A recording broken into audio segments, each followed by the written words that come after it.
Bienvenidos sean todos a este estudio expositivo del libro del profeta Daniel. Ese aplauso de gloria a Dios es por la vida de todos ustedes que se están conectando en este momento.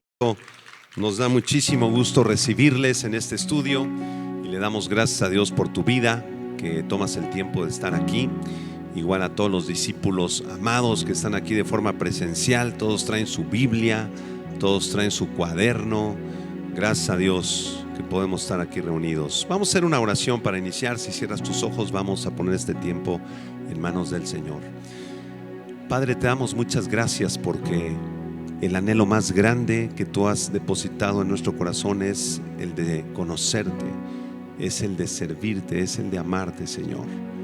En este instante te adoramos, Señor. Nos rendimos a ti, reconocemos que tú eres Dios en el cielo y en la tierra, Señor. Estamos gozosos de poder venir a cantar a tu nombre, a exaltarte y alabarte, porque tú eres nuestro Salvador.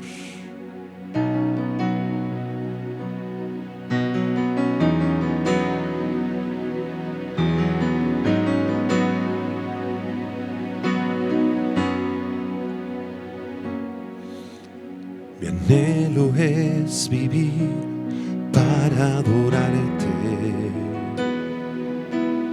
y entregarte todo mi corazón, tan solo abrazarte como un pequeño abrazando a su papá. Señor, mi anhelo es vivir para servirte y entregarte todo mi corazón, tan solo escucharte como una oveja escuchando a su pastor. Señor,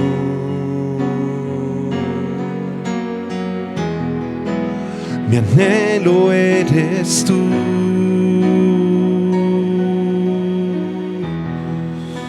Y conocerte más. Mi anhelo es morir para que vivas tú en mí,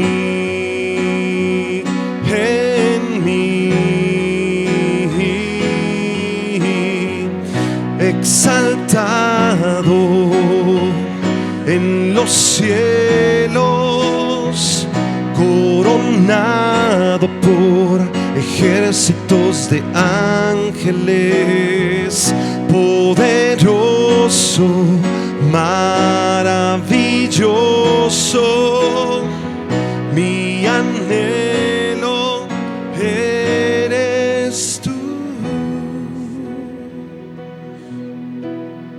Mi anhelo es vivir para servirte, Señor Jesús, y entregarte todo mi corazón, tan solo escucharte como una oveja escuchando a su pastor. Señor,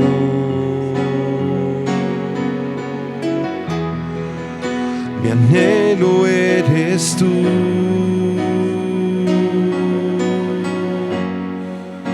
Y conocerte más.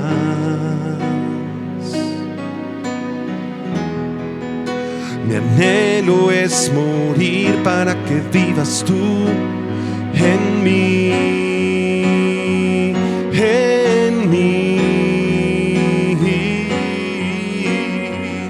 exaltado en los cielos, coronado por ejércitos de ángeles, poderoso, maravilloso. Mi anhelo eres tú.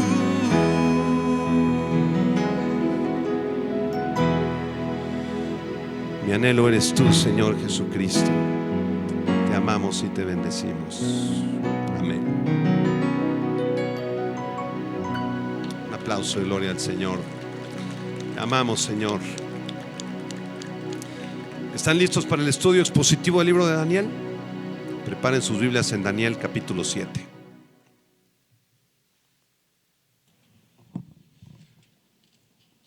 Bueno, este día tenemos un estudio muy especial ahí en Daniel capítulo 7, versículos 9 y 10. Vamos a leer desde el versículo 1 para entrar en contexto. Y el tema de este día se titula La visión del anciano de días. La visión del anciano de días. Daniel 7, voy a leer desde el versículo 1 hasta el versículo 10. Dice así la palabra de Dios. En el primer año de Belsasar, rey de Babilonia, tuvo Daniel un sueño y visiones de su cabeza mientras estaba en su lecho. Luego escribió el sueño y relató lo principal del asunto. Daniel dijo: miraba yo en mi visión de noche y he aquí que los 4 vientos del cielo combatían en el gran mar. Y 4 bestias grandes, diferentes la una de la otra, subían del mar. La primera era como león y tenía alas de águila.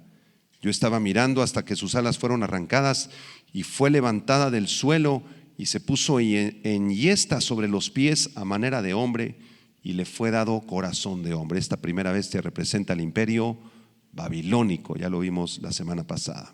Verso 5: y he aquí otra segunda bestia semejante a un oso, la cual se alzaba de un costado más que del otro y tenía en su boca 3 costillas entre los dientes, y le fue dicho así: levántate, devora mucha carne. Esta segunda bestia, representada aquí por el oso, está anunciando, está representando al imperio de los medos y de los persas. Muy bien. Versículo 6: después de esto miré y he aquí otra semejante a un leopardo, con 4 alas de ave en sus espaldas. Tenía también esta bestia 4 cabezas y le fue dado dominio. Esta tercera bestia, a manera de leopardo, está representando al imperio de los griegos. Muy bien. Versículo 7: después de esto miraba yo en las visiones de la noche y he aquí la 4ª bestia, espantosa y terrible y en gran manera fuerte, la cual tenía unos dientes grandes de hierro, devoraba y desmenuzaba y las sobras hollaba con sus pies, y era muy diferente de todas las bestias que vi antes de ella, y tenía 10 cuernos. Mientras yo contemplaba los cuernos, he aquí que otro cuerno pequeño salía entre ellos, y delante de él fueron arrancados 3 cuernos de los primeros, y he aquí que este cuerno tenía ojos como de hombre y una boca que hablaba grandes cosas. Esta última bestia, del versículo 7 al 8, representa al imperio de Roma. En los tiempos del Señor Jesucristo ya gobernaba este imperio, y hasta el año 476 después de Cristo. Pero también es una profecía de doble cumplimiento. Está anunciando el establecimiento del futuro reino del anticristo. Ese cuerno pequeño que aparece en esos versículos es justamente el anticristo. Esto ya lo estudiamos la semana pasada, y en las siguientes clases vamos a regresar al examen de esta 4ª bestia. Pero hoy nos toca analizar el versículo 9 y 10. Vamos a continuar leyendo la visión de Daniel, verso 9. Estuve mirando hasta que fueron puestos tronos. Recuerden, después de esta 4ª bestia. Y se sentó un anciano de días, cuyo vestido era blanco como la nieve, y el pelo de su cabeza como lana limpia. Su trono llama de fuego, y las ruedas del mismo fuego ardiente. Un río de fuego procedía y salía de delante de él. Millares de millares le servían, y millones de millones asistían delante de él.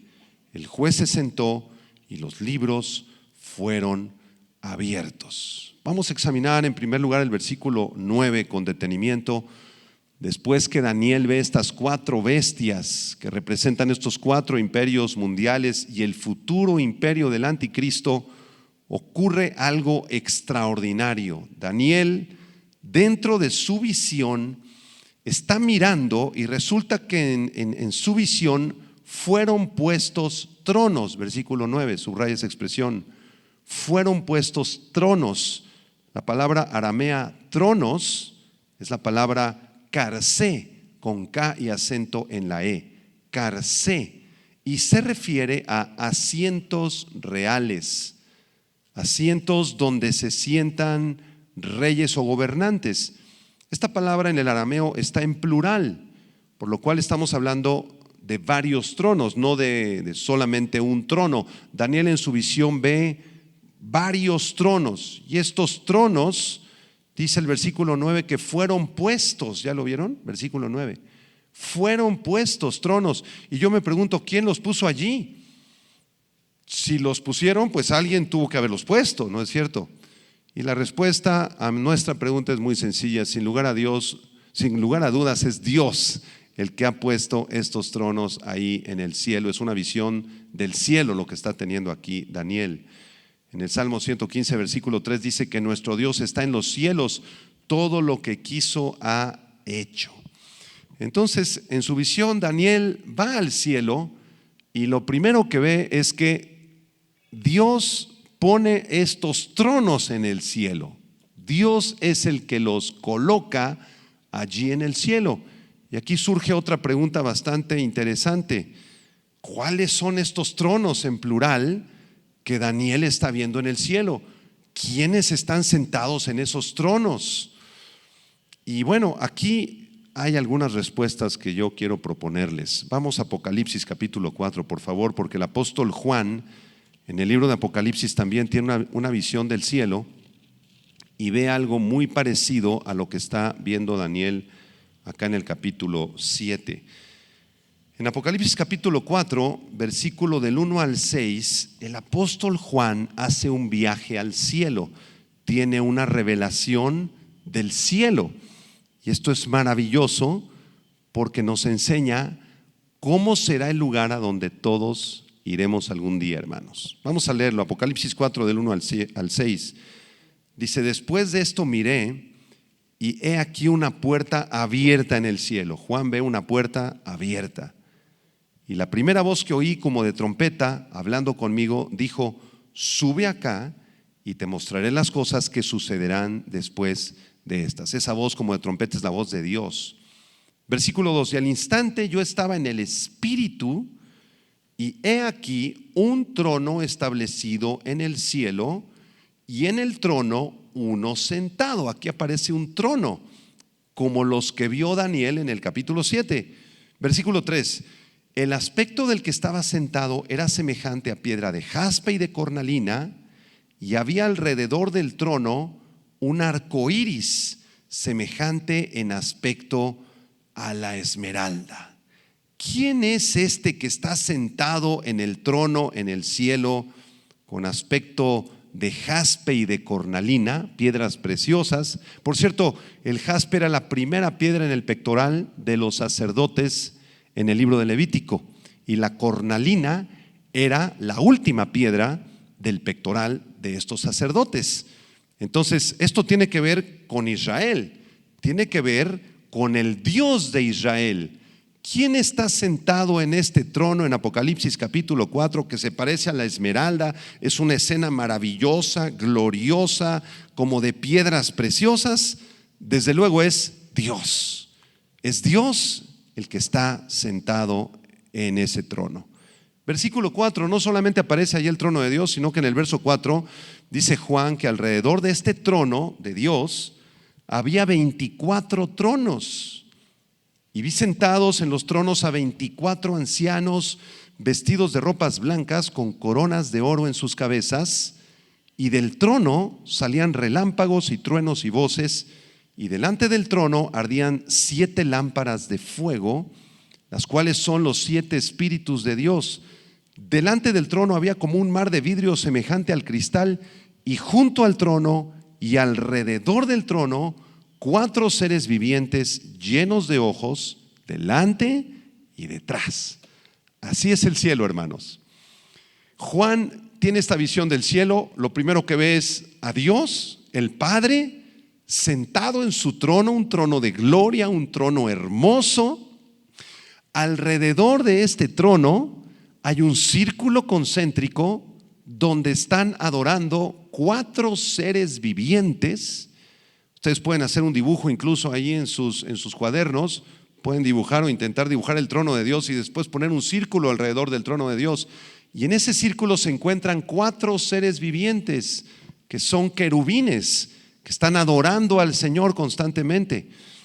Después de ese primer círculo concéntrico hay un segundo círculo concéntrico más lejos que el primero, y en este segundo círculo concéntrico se encuentran 24 asientos o 24 tronos, y en esos 24 tronos se encuentran 24 ancianos. Ahorita vamos a profundizar un poquito más en estos 24 ancianos. Por encima del trono hay un arcoíris gigantesco, precioso. Recuerdan que el arcoíris es un símbolo del pacto que Dios hizo con Noé, en el cual le prometió al planeta Tierra y a la humanidad que nunca volvería a destruir la tierra con agua, ¿recuerdan? Entonces, como una cúpula infinita, maravillosa, extraordinaria, está este arcoíris rodeando el trono de Dios por arriba, y después del último círculo concéntrico hay un mar de cristal con un embaldosado como un piso color azul, color lapislázuli, pero es como un vidrio, como un mar de vidrio, como un mar de cristal. Y en ese vidrio, en ese mar de cristal que es maravilloso, es gigantesco, es infinito, se encuentran las almas de aquellos hermanos y hermanas que han muerto, que depositaron su fe en Dios y en el Señor Jesucristo. Entonces, a mí me encanta cuando, por ejemplo, parte algún hermano o alguna hermana en Cristo. Es un momento muy, muy difícil, es un momento muy triste, pero al mismo tiempo es un momento glorioso, porque ahí, cuando estamos entregando el cuerpo a la tierra de la persona que falleció, ¿verdad? Solamente son sus restos.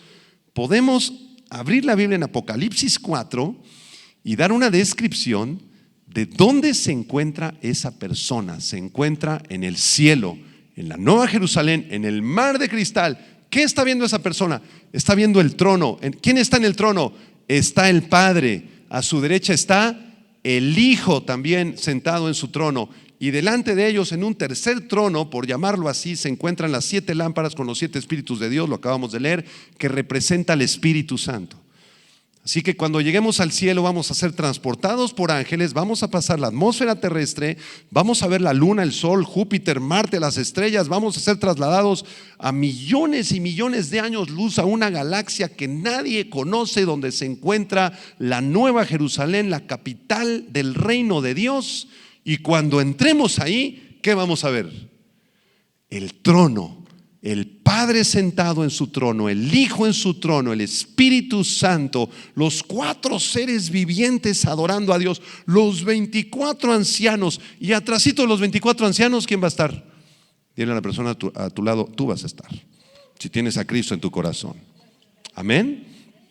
Esa es la descripción que el apóstol Juan ve aquí en Apocalipsis capítulo 4. Ahora, adentrándonos un poquito en la identidad de estos 24 ancianos, debemos hacer un estudio bastante delicado para responder la pregunta, bueno, ¿quiénes son esos 24 ancianos sentados en estos 24 tronos? Algunos teólogos piensan que son representantes de Israel y de la iglesia, que son 12 representantes de las 12 tribus de Israel y los 12 apóstoles del Cordero. 12 más 12 igual a 24. Sin embargo, es mucho mejor ver estos 24 ancianos como seres angelicales de muy alto rango que conforman el tribunal del gobierno cósmico de Dios. Estos ministros angelicales, estos ángeles poderosísimos, son llamados aquí ancianos debido a su sabiduría. Son los oficiales del gabinete de Dios que reflejan su sabiduría, su poder y su gran inteligencia del Señor.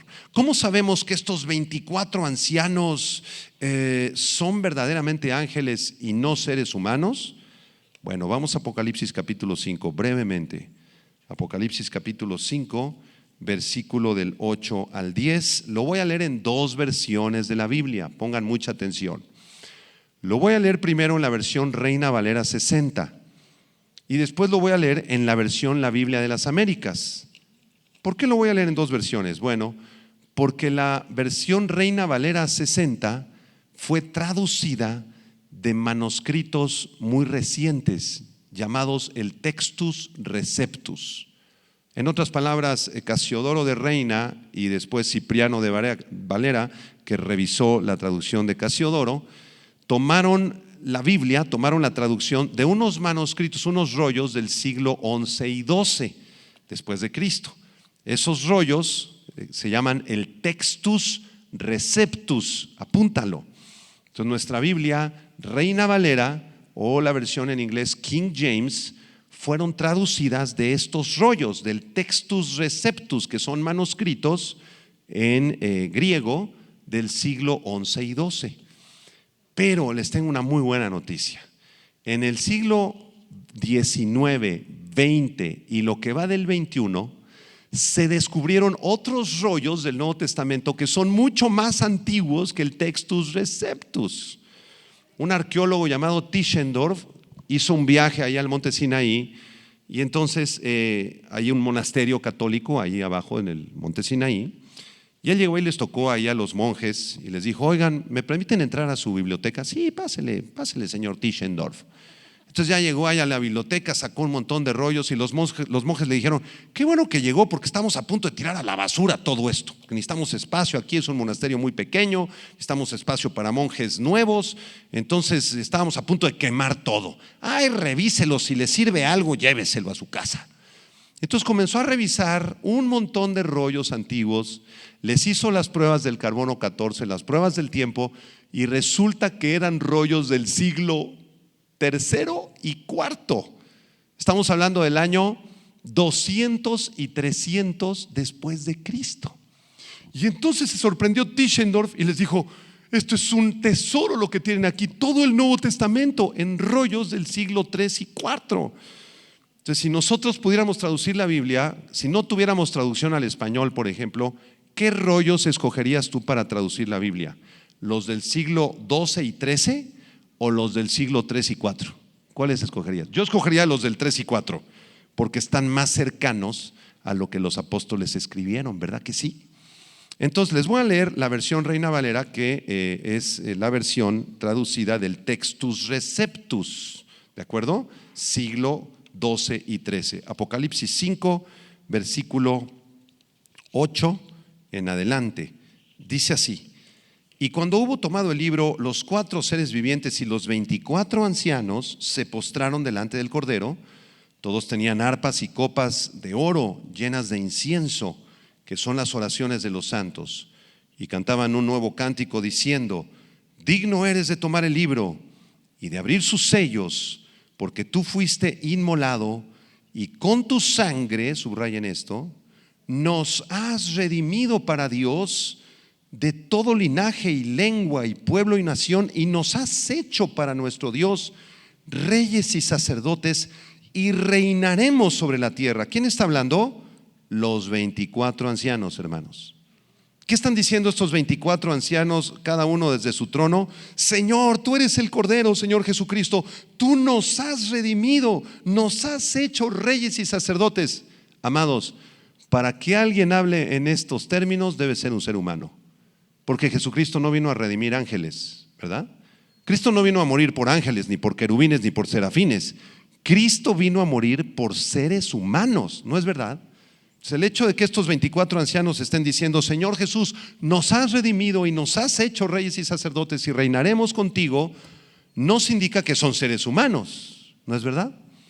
Pero ojo, estos son los manuscritos del siglo 12 y 13. Ahora les voy a leer los manuscritos del siglo 3 y 4, que están traducidos en la versión La Biblia de las Américas. Apocalipsis 5, del 8 al 10, dice así: cuando tomó el libro, los 4 seres vivientes y los 24 ancianos se postraron delante del Cordero. Cada uno tenía un arpa y copas de oro llenas de incienso, que son las oraciones de los santos. Y cantaban un cántico nuevo diciendo: digno eres de tomar el libro y de abrir sus sellos, porque tú fuiste inmolado y con tu sangre compraste para Dios a gente de toda tribu, lengua, pueblo y nación, y los has hecho a ellos un reino y sacerdotes para nuestro Dios y reinarán sobre la tierra.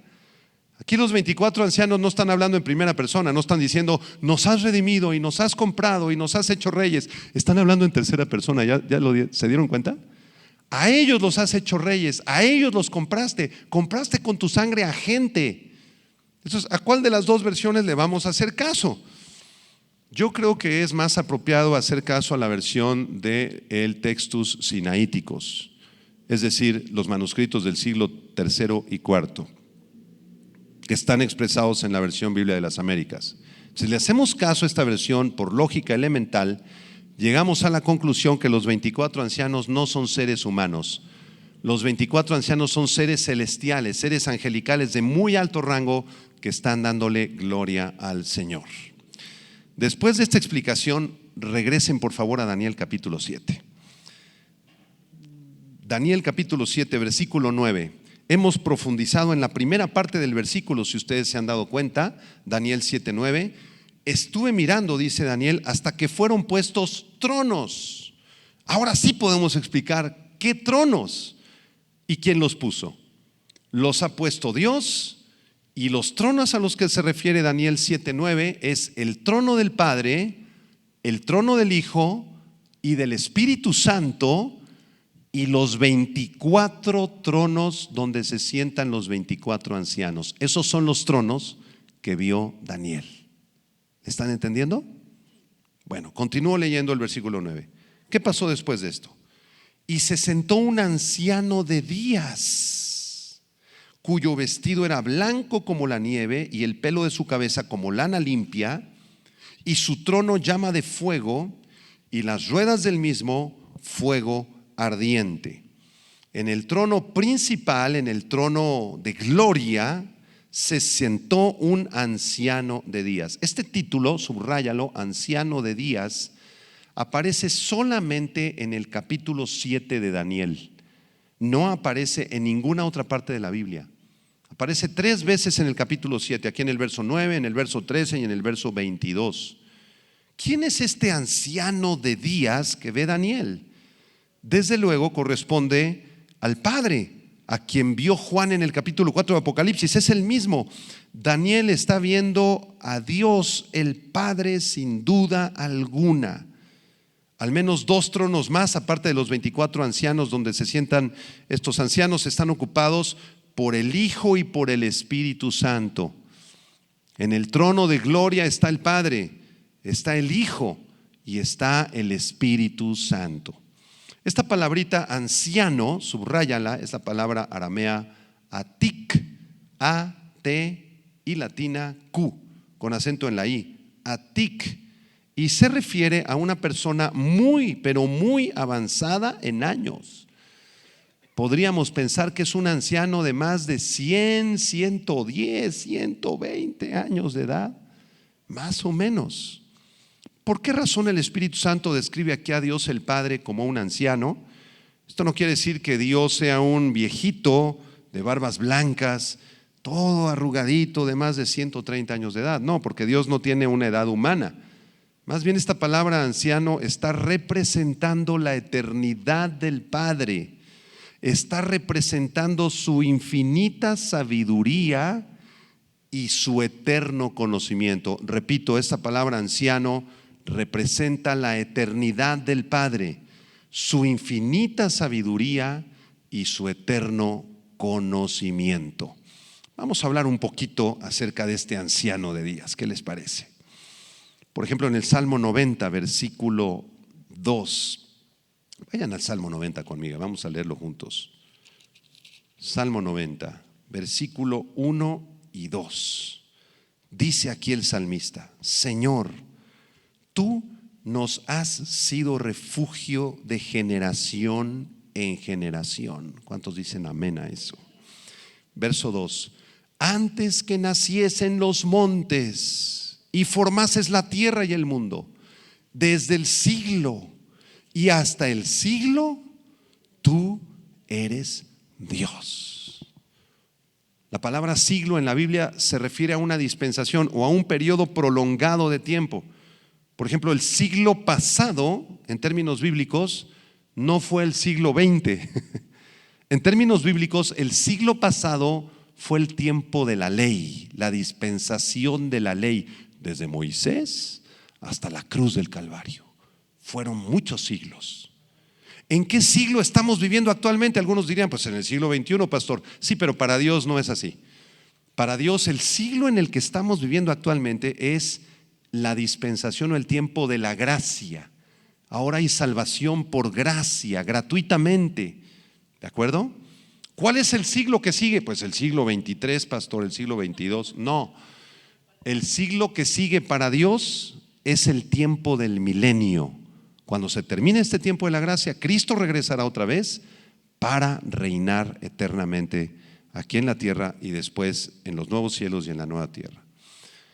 Denle la vuelta a su Biblia, Salmo 102, por favor. Salmo 102, versículo 24 al 27. Es una plegaria muy interesante del salmista que expresa la eternidad de Dios. Vamos a leerlo juntos, ¿está de acuerdo?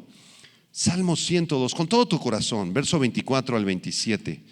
Yo me identifico mucho con el verso 24 porque estoy celebrando un año que salí por la gracia de Dios de la enfermedad del COVID cuando estábamos a punto de la muerte. Y entonces el verso 24 describe esto a la perfección. Vamos a leerlo. Salmo 102, 24 dice, léanlo conmigo. Dije, Dios mío, no me cortes en la mitad de mis días. No me mates, Señor. Todavía quiero vivir un poco más. Es lo que está diciendo el salmista, ¿ya viste? A ver otra vez. Dios mío, no me cortes a la mitad de mis días. Por generación de generaciones son tus años. Desde el principio tú fundaste la tierra y los cielos son obra de tus manos. Ellos perecerán, mas tú permanecerás. Y todos ellos como una vestidura se envejecerán. Como un vestido los mudarás y serán mudados. Pero tú eres el mismo y tus años no se acabarán. ¿Cuál es la edad de Dios, hermanos? ¿Cuántos años tiene nuestro Dios? No podemos dar una respuesta a esa pregunta, porque Él es eterno. Él existe desde la eternidad pasada, si pudiéramos referirnos a la eternidad pasada en estos términos. Él existe en la eternidad presente y Él existirá en la eternidad futura. Sus días son de generación en generación. Si pudiéramos ponerle un reloj de pulso al Señor de esos de pila que se ve el segundero que va avanzando, y si se lo pudiéramos colocar en su diestra al Señor, la manecilla se detendría. ¡Pic! Porque donde Él habita no existe el tiempo. Él no depende del tiempo porque Él es el creador del tiempo. Amén. Regrésense a Daniel 7. Vamos a seguir examinando nuestro versículo. Estamos metiéndole lupa al versículo 9. Estuve mirando hasta que fueron puestos tronos. Ya sabemos qué tronos son estos. Y se sentó un anciano de días. ¿Quién era este anciano de días? Dios, el Padre, cuyo vestido era blanco como la nieve y el pelo de su cabeza como lana limpia. Este anciano de días llevaba puesto una vestidura, hermanos. Y este vestido, dice Daniel, que era blanco como la nieve. Hay otros pasajes donde se nos indica cómo se viste el Señor. Vamos a examinar algunos breves pasajes en la Biblia tratando de responder a la pregunta ¿cómo se viste el Señor o cómo está vestido el Señor en el cielo? Y vamos a tratar de unir esos pasajes como piezas de rompecabezas con Daniel 7:9. Vean el Salmo 104, por ejemplo. Salmo 104, versículo 1 y 2. Salmo 104, versículo 1 y 2. Léanlo conmigo, dice: bendice alma mía a Jehová. Jehová Dios mío, mucho te has engrandecido. Te has vestido ¿de qué?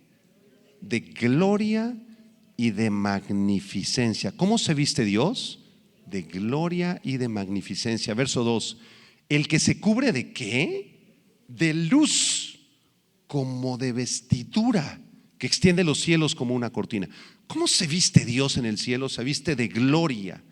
Esto quiere decir de belleza, de resplandor, de magnificencia, de hermosura y se cubre, dice el verso 2, de luz. Entonces lo que está viendo el profeta Daniel aquí en el versículo 9, hermanos, es una vestidura blanca como la nieve, que es en realidad una vestidura de luz. Dios se viste de luz. Vamos a demostrar a continuación cómo el Señor Jesucristo es Dios también. Mateo capítulo 17, vámonos al Nuevo Testamento. Mateo capítulo 17, para los que siguen dudando de la deidad del Señor Jesucristo. Mateo 17 es el famoso pasaje de la transfiguración. Dice Mateo 17, versículo 1: 6 días después Jesús tomó a Pedro, a Jacobo y a Juan su hermano y los llevó aparte a un monte alto y se transfiguró delante de ellos. ¿Y qué dice el versículo 2? Y resplandeció su rostro como el sol y sus vestidos, ¿qué dice ahí? Se hicieron ¿qué? Blancos como la luz. Entonces Daniel no está viendo una manta de lana o de algún tejido o de alguna tela, no. Dios está viendo una vestidura que se la está poniendo el Padre, que la tiene puesta el Padre, que es una vestidura blanca como la luz. Cuando la luz o un rayo de luz pasa por un cristal, se descompone en todos los colores fundamentales, pero la luz como unidad es de color blanco, blanco. Entonces Daniel está viendo a Dios el Padre vestido con una vestidura de luz blanca, y aquí también en Mateo 17 vemos al Hijo vestido con una vestidura que se hizo blanca como la luz, y en Marcos 9:3 dice que ningún lavador en la tierra podía fabricar vestidos tan blancos como llevaba el Señor Jesucristo en la transfiguración. De manera que la blancura de las vestiduras de Dios el Padre y de su Hijo Jesucristo son iguales en naturaleza. Ellos están vestidos de luz en el cielo, porque recuerden, 1 Juan 5:5, Dios es luz. Es 1 Juan capítulo 1. Dios es luz y no hay ningunas ¿qué? Tinieblas en él. 1 Juan 1, versículo 5. En su visión de Apocalipsis, Juan vio al Hijo de Dios también vestido con sus cabellos que eran blancos como blanca lana, como nieve, y sus ojos como llama de fuego. Entonces, ¿qué representan, hermanos? Yo les hago una pregunta, regresen a Daniel capítulo 7. ¿Qué representan estas vestiduras blancas como de luz del versículo 9? Daniel 7:9, eran vestiduras blancas como la nieve. Ya hemos examinado que eran blancas como la luz, porque Dios es luz. ¿Qué representan estas vestiduras? Bueno, representan sin lugar a dudas la preciosísima luz de la pureza y la santidad que emanan del Padre y que emana del Hijo. Repito, estas vestiduras blancas representan la luz de la pureza y de la santidad que emanan del Padre y que emanan del Hijo. ¿Vamos bien hasta aquí? ¿Están entendiendo el versículo 9? Vamos a avanzar al versículo 9, Daniel 7:9. Estuve mirando hasta que fueron puestos tronos, se sentó un anciano de días, cuyo vestido era blanco como la nieve, y a continuación dice: el pelo de su cabeza como lana limpia. El pelo de su cabeza como lana limpia. Esto representa la infinita y eterna sabiduría que Dios tiene. Esto no quiere decir que el cabello del Señor sea blanco porque ya es un anciano entrado en días. No. Esto es un símbolo de su sabiduría y de su infinita inteligencia. Aquí Daniel en un solo versículo nos está describiendo a Dios de manera extraordinaria. Continúo leyendo el versículo 9, la última parte del versículo 9 dice: su trono, ¿se acuerdan del trono que vio Juan en Apocalipsis? Bueno, su trono, dice aquí en el verso 9, llama de fuego, y las ruedas del mismo fuego ardiente. La llama de fuego aquí en el versículo 9 que sale del trono de Dios, imagínense un fuego que sale ahí del trono de Dios. Este fuego no está representando el amor de Dios, ni su plan eterno de redención, para nada. Porque el contexto del capítulo 7, ustedes recordarán las 4 bestias y todo lo que sigue el capítulo 7, es un contexto de juicio, no de misericordia. Así que este fuego que está emanando del trono de Dios está representando su juicio y su ira que será derramada en los 7 años que corresponden a la 70ª semana de Daniel.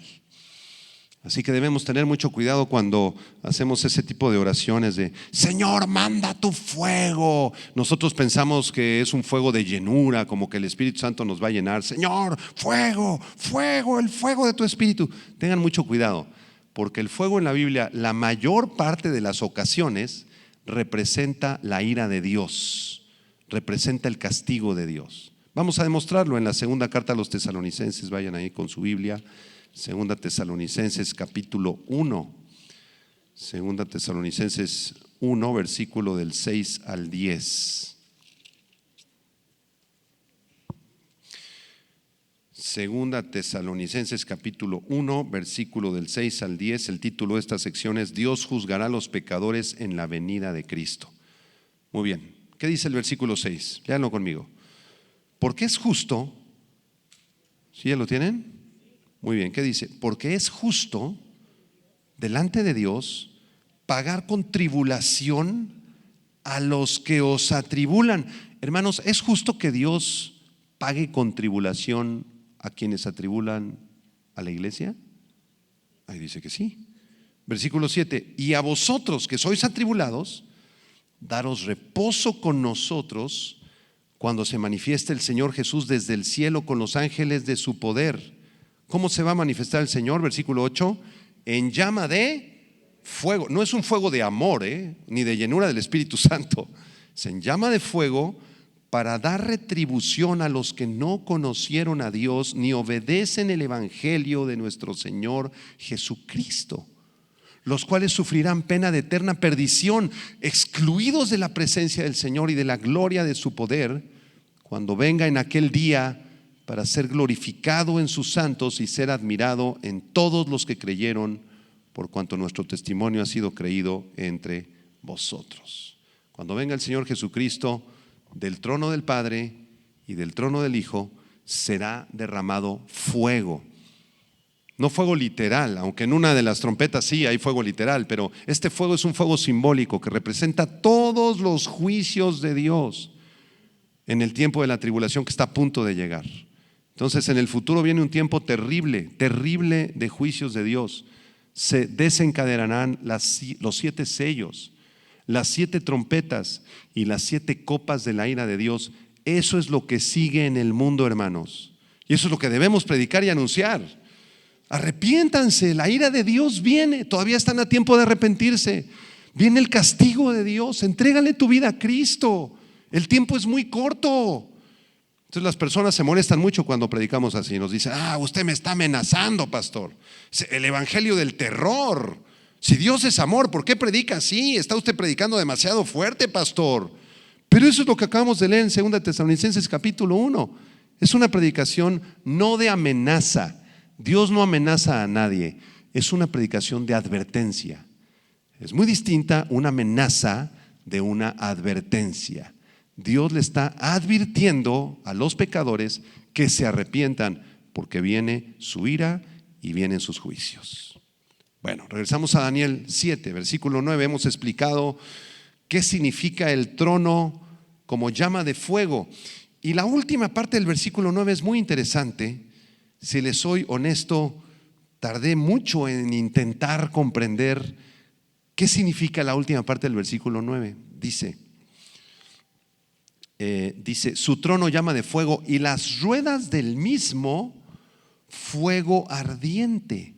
¿Las ruedas del mismo? ¿Qué es eso? ¿El trono de Dios tiene ruedas? Y llegué a imaginarme el trono de Dios sentado así el Señor en un trono maravilloso de gloria, y abajo en mi mente infinitesimal, muy pequeña, me llegué a imaginar 4 rueditas. Sin embargo, todo lo que hemos analizado del versículo 9 son símbolos.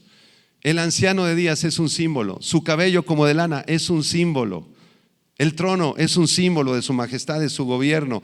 Todos son símbolos. Entonces estas ruedas no pueden ser literales. No estamos pensando en unas ruedas abajo del trono de Dios. Están representando algo, hermanos. ¿Qué representarán estas ruedas? Bueno, esta figura de las ruedas en el trono de Dios es un lenguaje simbólico para expresar la omnipresencia y el poder de Dios. Cuando hablamos de ruedas, hablamos de movilidad, ¿no es verdad? Cuando hablamos de ruedas nos podemos mover. En nuestro automóvil yo me subo y si falla una de las ruedas no llego a ninguna parte. Las ruedas representan movilidad. Esto quiere decir que nuestro Dios es un Dios dinámico, es un Dios que se mueve, es un Dios que actúa, es un Dios que está en todas las galaxias, en todos los planetas, en todos los soles, en todas las estrellas y en todo lugar del planeta Tierra al mismo tiempo. Nuestro Dios no es un Dios que esté sentado en el trono como algunos nos imaginamos a veces, este concepto equivocado. No, pues Dios está ya en su trono sentado y ahí se la pasa sentado y pasan 50,000 millones de años y sigue sentado y pasan otros 25,000 trillones de billones de siglos y sigue sentado. No, así no es Dios. El hecho de que Él está sentado es un símbolo de su soberanía, de su poder. Y el hecho de que tiene ruedas el trono es que Él es un Dios que se mueve, es un Dios dinámico, es un Dios omnipresente. Salmo 104, versículo 3 y 4. Vamos a confirmar esto. Salmo 104, versículo 3 y 4. Aquí se nos dan algunos medios de transporte del Señor, por decirlo así, de forma simbólica, desde luego. Salmo 104, versículo 3 y 4, ¿qué dice?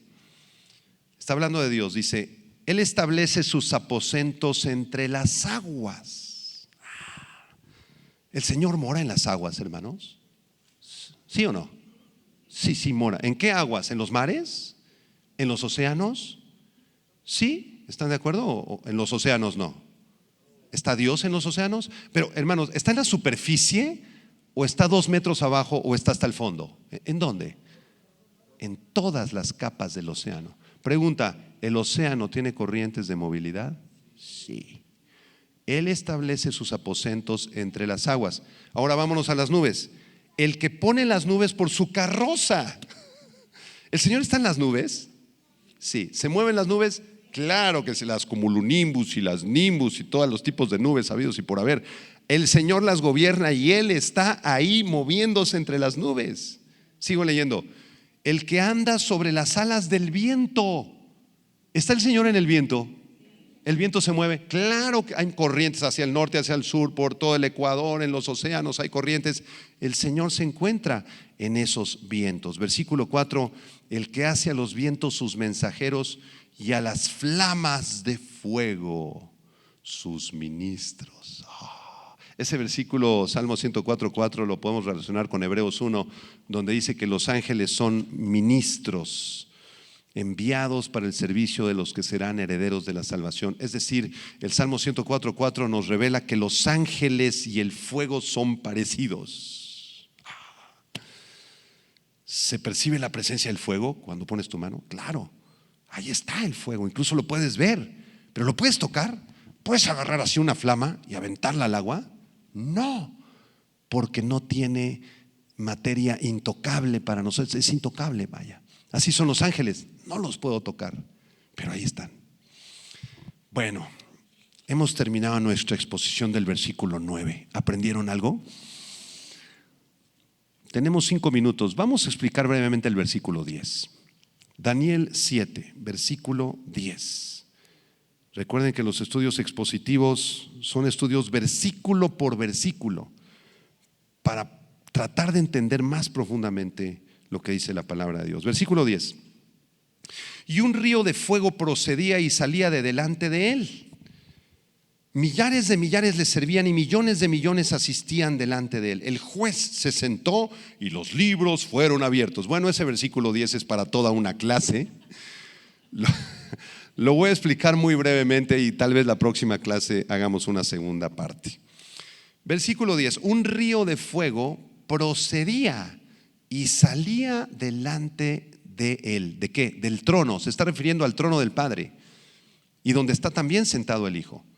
Este río de fuego es otro símbolo de la ira y de los juicios que serán derramados en los días de la tribulación. Vienen días de tribulación. Hay muchos pasajes escatológicos en la Biblia que hablan acerca de estos juicios de Dios. Se le llama en el Antiguo Testamento el día del Señor, apúntalo, o el día de Jehová, o el día de la ira de Dios, o el día de la ira del Dios Todopoderoso. Estos términos son sinónimos: el día de Jehová, el día del Señor, el día de la ira de Dios o el día de la ira del Dios Todopoderoso. Les voy a dar un ejemplo de esto. Vamos a ver, aquí tengo muchos pasajes, pero les voy a leer solamente uno de ellos. Isaías 66, versículo 15 y 16. Isaías 66, 15 y 16 dice la Escritura: porque he aquí que Jehová vendrá con fuego. Fíjense esa profecía de Isaías 66. Jehová vendrá con fuego y sus carros como torbellino, para descargar su ira con furor y su reprensión con llama de fuego. Porque Jehová juzgará con fuego y con su espada, ¿a quién? A todo hombre, y los muertos de Jehová serán multiplicados. Será una matanza tremenda. El Señor vendrá con su espada y juzgará a todo hombre. ¿Cuándo se va a cumplir Isaías 66, versículo 15 y 16? ¿Sabes cuándo se va a cumplir?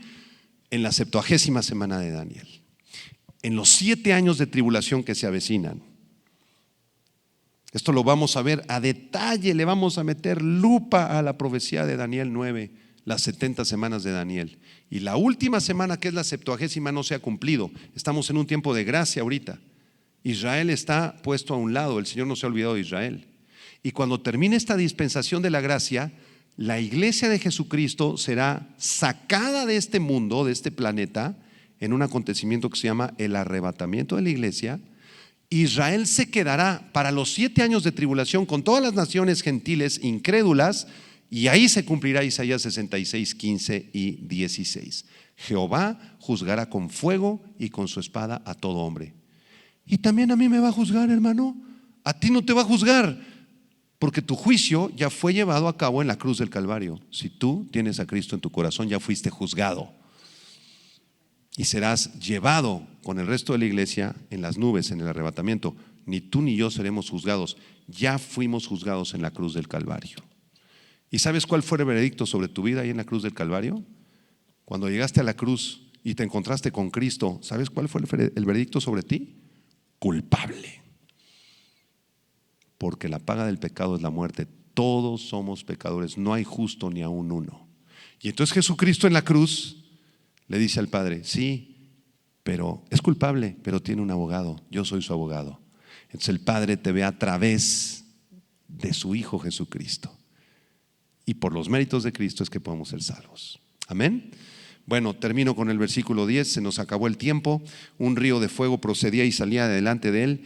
Y después hay una frase muy profunda y difícil de interpretar. Dice: millares de millares le servían y millones de millones asistían delante de él. Esta frase se puede dividir en 2 secciones. La primera sección es la que dice: millares de millares le servían, y seguramente se está refiriendo con toda seguridad a los ángeles, arcángeles, querubines, serafines, 24 ancianos, 4 seres vivientes y todos los seres angelicales que están en el cielo. Millares y millares le servían.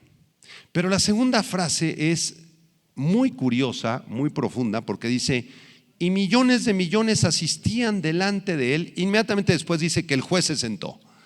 Estos millones de millones que asistían delante de él, podemos pensar que son todos aquellos que serán juzgados por el juez.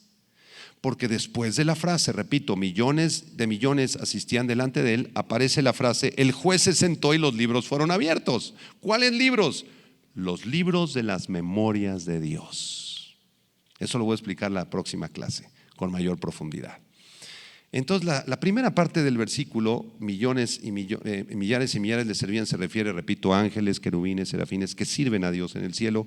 Y la segunda sección, millones y millones asistían delante de él, el juez se sentó, se refiere a todos los incrédulos, impíos, que rechazaron el mensaje de salvación y que al final del reino milenial de Jesucristo resucitarán de los muertos. Ustedes saben que los impíos también van a resucitar.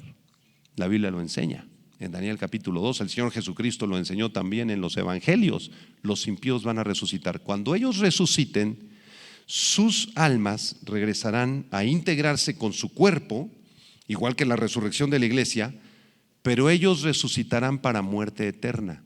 Y con su cuerpo y su alma integrada en una resurrección de impíos, se presentarán delante del trono de Dios. En Apocalipsis 20 se llama el juicio del gran trono blanco. Y es tristísimo ese pasaje en Apocalipsis 20, con ese voy a terminar. Es tristísimo por dos razones. Les voy a explicar las dos razones por la cual este pasaje es tan triste. Apocalipsis 20, versículo 11. Vi un gran trono blanco y al que estaba sentado en él, delante del cual huyeron la tierra y el cielo, y ningún lugar se encontró para ellos. Y vi a los muertos, estos muertos son los impíos justamente, los incrédulos, vi a los muertos, grandes y pequeños. Y aquí está la primera razón por la que es tan triste, porque estaban de pie ante Dios. Ni siquiera haber estado en el Sheol por miles de años les sirvió para humillarse delante de Dios, para arrodillarse. No están de rodillas, no están postrados, no están humillados, están de pie. ¿Por qué están de pie? Por su soberbia. Siguen con una tremenda dosis de soberbia. Y después dice, los libros fueron abiertos. ¿Cuáles libros? Los mismos que leímos en Daniel capítulo 7. En Daniel dice que el libro fue abierto, aquí dice que los libros fueron abiertos y otro libro fue abierto, el cual es el libro de la vida, y fueron juzgados los muertos por las cosas que estaban escritas en los libros según sus obras. En otras palabras, en estos libros Dios tiene registrados todos los motivos, todos los pensamientos, todas las acciones, todas las palabras, todo lo que hicieron los impíos minuto a minuto, segundo a segundo, desde que nacieron hasta que murieron. Dios lo tiene registrado. Versículo 3, el mar entregó los muertos que había en él, la muerte y el Hades entregaron los muertos que había en ellos y fueron juzgados cada uno, el juicio es individual, según sus obras. Y la muerte y el Hades fueron lanzados al lago de fuego. Esta es la muerte segunda. Y aquí viene la segunda razón por la cual este texto es tan triste. Versículo 15. Y el que no se halló inscrito en el libro de la vida fue lanzado al lago de fuego. Termino con esta pregunta. ¿Está tu nombre inscrito en el libro de la vida? ¿Sí está inscrito? ¿Estás seguro que está inscrito? Los que nos están siguiendo en las redes sociales, ¿está tu nombre inscrito en el libro de la vida? Tal vez haya alguien que está siguiendo esta conferencia que no está seguro si su nombre está inscrito en el libro de la vida. Y yo no quiero amenazarte, quiero advertirte que un día vas a morir y que te vas a tener que parar delante del trono de Dios a darle cuentas de tu vida. ¿Estás listo? La invitación es que tú recibas a Cristo, que te arrepientas. Todavía hay tiempo, que reflexiones, que te arrepientas, que vuelvas a Cristo. Y si alguien aquí en el salón o a través de las redes sociales quisiera entregarle su vida a Cristo, por favor vamos a hacer una oración. Cierren sus ojos. Señor, te damos gracias por este estudio tan precioso del libro de Daniel. Te exaltamos y te bendecimos, Señor. Muchos de los que estamos aquí sabemos que tú enviaste a tu Hijo Jesucristo para salvarnos, Señor. Y hemos recibido a Cristo como Salvador. Pero muchos otros no lo tienen como Salvador, no lo conocen. Y si ese es tu caso, quiero suplicarte que digas estas palabras de oración delante de Dios. Dile: Señor Dios todopoderoso. He aprendido que tú eres el anciano de días, el Dios eterno, el Dios de misericordia, pero también el Dios de juicio, de cuyo trono sale un río de fuego, Señor, porque juzgarás a las naciones. Perdona mis pecados. Me arrepiento con toda mi alma, Señor. Reconozco que te he fallado muchas veces y te suplico, Señor Jesucristo, que entres a mi corazón. Te recibo como mi Dios y como mi Salvador. Te entrego mi vida en tu nombre precioso. Amén y amén. Si tú hiciste esta oración, déjanos un mensaje, por favor, ahí a través del chat. Quisiéramos conocerte, quisiéramos orar por ti. Y muchas gracias por haber seguido este estudio. Nos vemos la próxima clase, donde estaremos analizando mucho más acerca del trono de Dios y del juicio del gran trono blanco. Que Dios te bendiga a ti y a tu familia. Vida Nueva para el Mundo se sostiene y propaga el mensaje de salvación